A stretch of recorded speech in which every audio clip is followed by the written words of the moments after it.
Good afternoon from the brutal capitalist caliphate of Malaysia. I hope you're having an amazing day, because if you're having an amazing day, I'm having an amazing day. And if I'm having an amazing day, you should be having an amazing day. Today I'm in the quaint little Chinese town known as Sungai Wei, right? It's a very, very quaint old place where you can savor traditional Malaysian Chinese food and see houses that have been around ever since British colonial times, right? But one thing you might not be aware of is that this place was once a concentration camp. You see, during the colonial days, when the British were still in power, what happened was, in order to defeat the communists for good, the British instituted a plan known as the Briggs Plan. Now, what was the Briggs Plan? The Briggs Plan was basically a forced resettlement of thousands of Chinese working class villagers who were assumed to be possible sympathizers of the communists. You see this Chinese school behind me? Well, this is where my grandmother taught English in the 50s and 60s, yeah? Yes, she was an English teacher and I followed in her footsteps, yeah? So, the building is new, of course. The location is the same, and I doubt she would recognize the building if she saw it today, right? But this is where she taught English in the 50s and 60s. So basically, Sungai Wei is basically the brainchild of the British Superintendent Sir Harold Briggs, who was the Director of Operations during the Malaysian emergency, or Malayan emergency, pardon me. There was no Malaysia back then, right? Now, the Malayan emergency, let me just brief you guys a little bit, was basically a period between 1948 and 1960 when, you know, the communist rebels of Malaya, led by their leader, Peng, peace and blessing be upon him, fought against the British colonizers, right? And basically, in order to defeat the communists, what the British did was a plan known as new villages, known euphemistically as new villages, in which thousands of Chinese people were forcefully resettled, as well as non-Chinese people who were suspected of being sympathetic to the communists.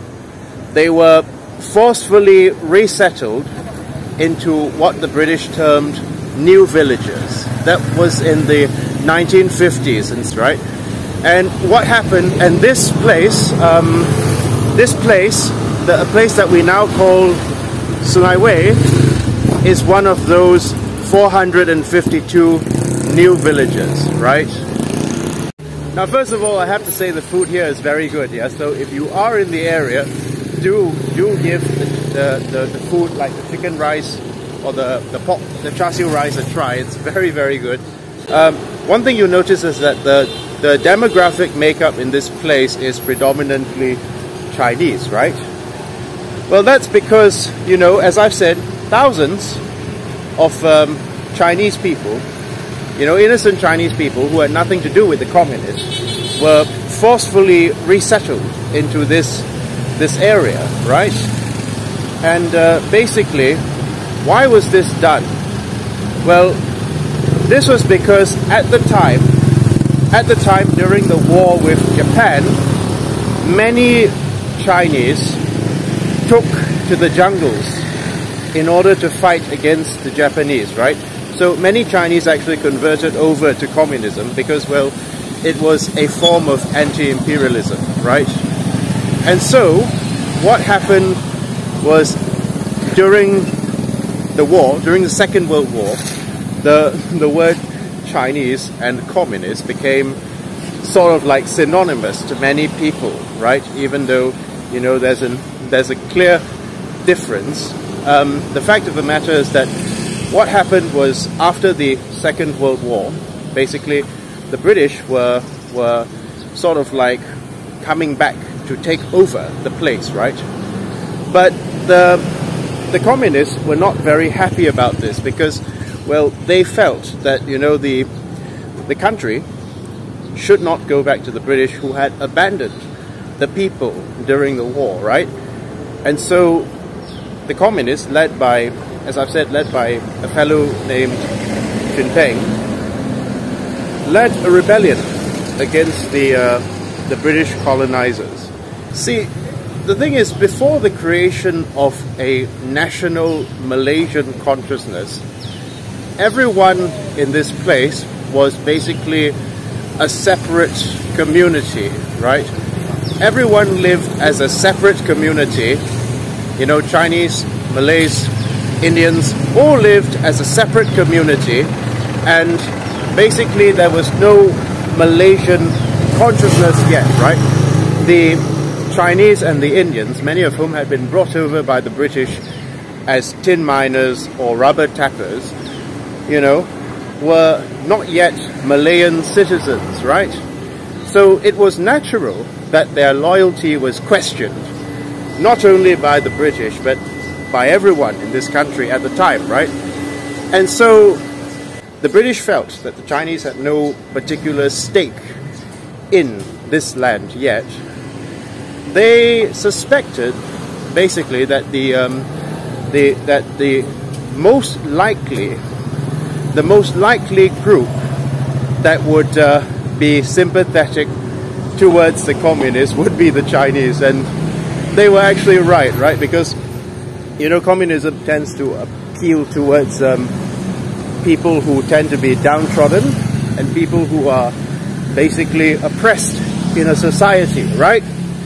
So it tended to be the working class Chinese who were naturally drawn towards this movement against the British imperialists, because they, as well as the working class Indians, were suffering the brunt weight of British colonialism. The bourgeois Peranakan businessmen, like my forefathers, were not really drawn towards this sort of thing, because they didn't want to rock the boat, you see. So I do have some collective responsibility, since my forefathers did benefit from colonial exploitation to a certain extent, right? I'll talk about the Peranakans in another video, but basically the fact is that the BRICS plan was basically meant to starve out the communists and make it impossible for them to organize by cutting off what the British perceived to be their #1 supply of help and their #1 food source, right? The predominantly working class Chinese, as well as working class non-Malays, who were herded into these things euphemistically known as new villages, right? And basically the idea was that although they were called villages, they were really concentration camps, right? Because whatever went into these so-called villages, well, was tightly policed by the British, right? So basically any food or supplies that came in could basically be cut by the British, or could be suspended by the British, in order to collectively punish these people for the crimes of Peng, right? And basically, you know, collective punishment was part and parcel of British colonial policy, because whenever the communists did something the British didn't like, right, the first people to suffer would be the common people, many of whom were not communists and had nothing to do with communism, yeah? They were just ordinary people trying to make a living. But the thing is, in order to basically ruin the popularity of the communists among the people and to turn the people against the communists, every time the communists did something that the British didn't like attack a police station or attack a military base, well, they would basically punish the people of these new villages. Let's call them what they are, hostages, right? The hostages of these new villages, right? There's actually a chapter from Peng's book, My Side of History, and I strongly recommend everyone on the left in Malaysia read that book, right? In which Gerald Templar pays a visit. Now, Gerald Templar is a British general, and he pays a visit to one of these new villagers, right? And he's very, very angry. The general is very, very angry because, you know, he's been unfortunately inconvenienced by the communists. So he gathers everyone of the village into a room, I think, and he says to them, "Who among you is a communist? Put up your hand," right? And not surprisingly, no one puts up their hand because you know what the British would do to communists, right? I don't think I need to say what they would do, right? And what happens is the General Templar says, "All right, if none of you will admit to being a communist, you guys have to at least admit that you've helped them, right?" And so what Gerald Templar does is he says, "Okay, has anybody been giving help to them?" And then again, nobody puts up their hand because no one is stupid enough to confess to that, right? So Gerald Templar says, "All right, well, if nobody will confess, I shall have to do something very, very nasty. I'm going to impose a 22-hour curfew on you people. That means you guys have to stay in your house for 22 hours, right? And this is what we have to do in order to curb that evil ideology of communism." That's what Templar says. So why am I bringing this up? What does this have to do with the conflict we see in Gaza today, right? Because Israel, in its current incarnation, and the British colonizers in Malaya are really very parallel situations, right? Israel is itself a British colonial project, and I know many people in Israel will get very upset to hear that, and they'll think, how can you lump us in with British colonizers? We're Middle Eastern, right? Now,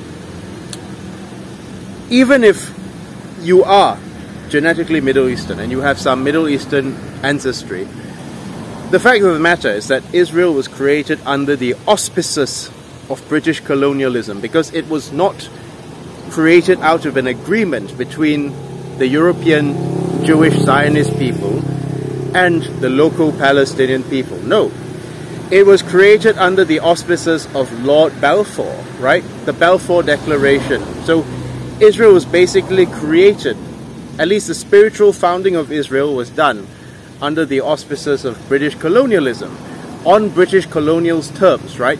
In order to set up a satellite state in the region, right? And these Zionists in Israel use very, very similar tactics as British colonizers, right? In order to turn the people against Hamas, what do? Well, they collectively punish the people of Gaza and they say, don't blame us, blame Hamas for your suffering, right? And in order to turn the people of Malaya against the communists, against Peng, the British would also say, don't blame us for your suffering, don't blame us that we put 22-hour curfews on you guys, or we cut your food supply, we starve you people, we lock you up in these concentration camps, you know, these internment camps, because don't blame us because, you know, this is your collective punishment. You should bear some responsibility because some of you are supporting the communists, right? So all of you have got to suffer, right? But the fact of the matter is that it wouldn't be hypocritical if they would also apply this to their own people. Because you will never, ever hear a British colonizer ever calling for collective punishment for the people of Great Britain when it comes to British war crimes or British atrocities. Even British presence in the region was already an atrocity in itself, right? Because when you are extracting people's resources and exploiting their bodies for colonial profits, your presence itself in the global south is already an abomination, right? So the fact of the matter is that the same could be applied to, you know, the Palestinians. They feel that the Israelis are occupiers, right? And they get called anti-Semitic because they feel that, you know, the Israelis are colonial occupiers. But the fact of the matter is that it does not matter what race they are, whether they're Jewish or Chinese or British or African, whatever, they are still colonial occupiers who are still benefiting off the misery of Palestinians, right? When I say they, I'm referring to the settlers in the occupied territories, right? And I have no doubt that there are many good Israeli people as well, right? But the fact of the matter is that if you are a colonizer, that just doesn't change the fact that you're a colonizer. And even if you happen to be a nicer colonizer, right? And the fact is that no British colonial would deign to advocate, you know, collectively punishing the people of Great Britain for the crimes of, you know, for British war crimes like the Batang-Kali massacre, in which over 20 innocent young men were slaughtered mercilessly because the British were trying to send a warning to the communists, right? I'll do another video about the Batang-Kali massacre another time. Or, you know, no British colonizer would deign to advocate collective punishment for British war crimes. No Israeli colonizer would deign to advocate for collective punishment for all Israelis, right? And if there were Hamas militants hiding in Tel Aviv, hypothetically, no one in the West or in Israel would ever advocate bombing Tel Aviv in order to get rid of those militants. Why?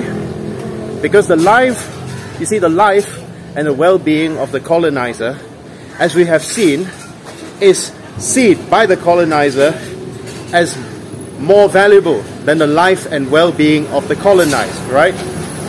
It's often said that history repeats itself, and those who do not remember the past are condemned to repeat it, right? And I think that this new village that is one of the 452 new villages, is a stark reminder of the fact that the colonizer does not view the colonized as human, equal in rights and equal in value to themselves, right? So I'm afraid that the same thing is happening to the people of Gaza right now, right? In fact, on a much, much worse scale, because the British were not bombing these new villages to the ground and collectively slaughtering the people over here, right? So the dehumanization in Gaza is just off the charts, right? And the thing is, if we are not careful, history will repeat itself, and then later on scholars of history will then say, why was it not stopped? Why was this not stopped, right? This could have been stopped, and it can be stopped, right? I don't want the people of Gaza to become a footnote in the history books. This is actually our chance in order to stop an active genocide and an active ethnic cleansing program, right, that is being carried out right now as we speak. I keep saying that Palestine is the staging point for the end of colonial domination, and it will be the staging point, because this is where it all begins. So a common statement you'll hear from Western liberals as well as conservatives alike is that Israel has the right to defend itself. And I think that statement makes about as much sense as saying that the British colonizers who created these new villages and caused unspeakable misery and hardships to the innocent people of Malaya have the right to defend themselves against Peng, right? Now, I'm not saying that Hamas is a communist group. Hamas is quite hostile, quite palpably quite hostile to communism, right?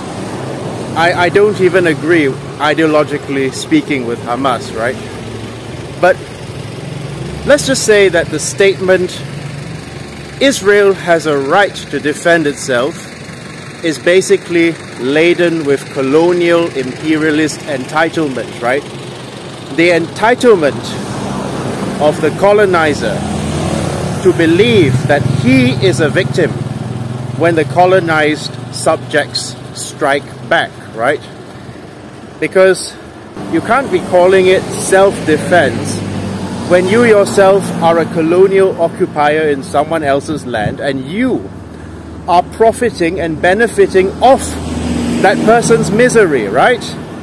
You can't say that you're defending yourself because you are basically profiting off another person's misery, and that person wants to get a modicum of human rights.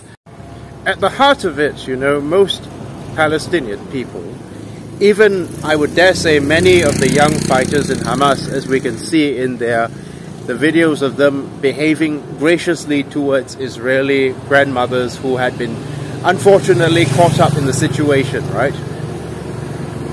Most Palestinian people do not harbor ill feelings towards the people of Jewish ancestry, right?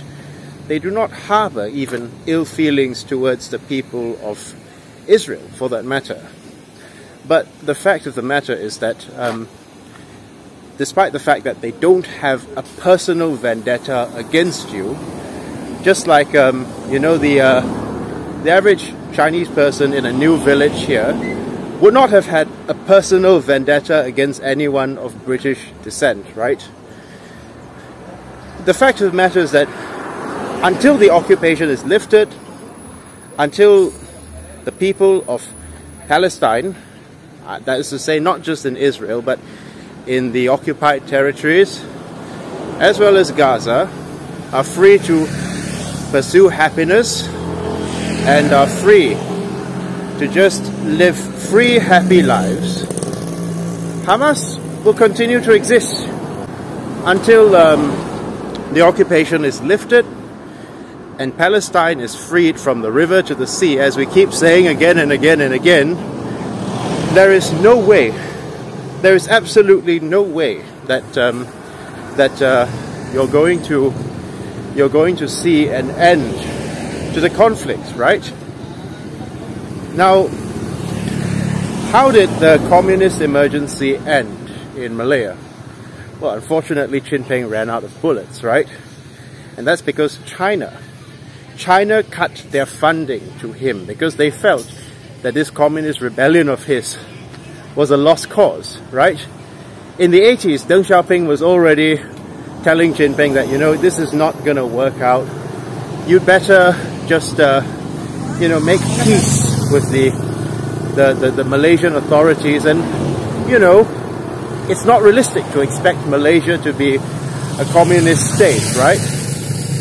And I don't think it's realistic to get 100% peace between the Israelis and the Palestinians overnight. It's not realistic for that to happen. But at least there must be some incentive for the Palestinians in order to come to the negotiating table with you, right? And they're not going to come to the negotiating table with you if you basically treat them in a condescending way, and you basically act like they are guilty until proven otherwise, right? Because even for myself, who's not Palestinian, I always get this, I always hear this line again and again and again. Do you condemn Hamas? Do you condemn Hamas, right? I keep hearing this line again and again. And that line, do you condemn Hamas, is, well, it's filled with the same loaded colonial language. It's the same type of loaded colonial language that was used on people in the new villages, right? Do you condemn Peng? So basically, your humanity is basically tied into whether or not you support Peng, right? But I argue that no, even if they did support the communists, even if the people in these new villages were providing food and supplies to the communists, there was no reason ever to treat them like that, right? And there's no reason ever to bomb Gaza to the ground and basically, you know, treat the people of Gaza as subhuman, even if they happened to vote for Hamas, right? Because these are not combatants. These are civilians, right? And the reason why the people of Gaza support Hamas, right, is the same reason why the exploited and abused working class people of Malaya supported the communists, right? They might not even have been communists, but at least they felt at least there is someone who's standing up for me, right? So if you want Hamas to become redundant, if you want Hamas to become superfluous, you have to set up the conditions for Hamas to become superfluous. And I don't know how much more obvious I can make this, but it's very simple. End the occupation, free Palestine from the river to the sea, and stop dehumanizing people who are Palestinian, okay? Thank you, and have a wonderful day. And don't forget to subscribe to my channel, yeah? Bye-bye.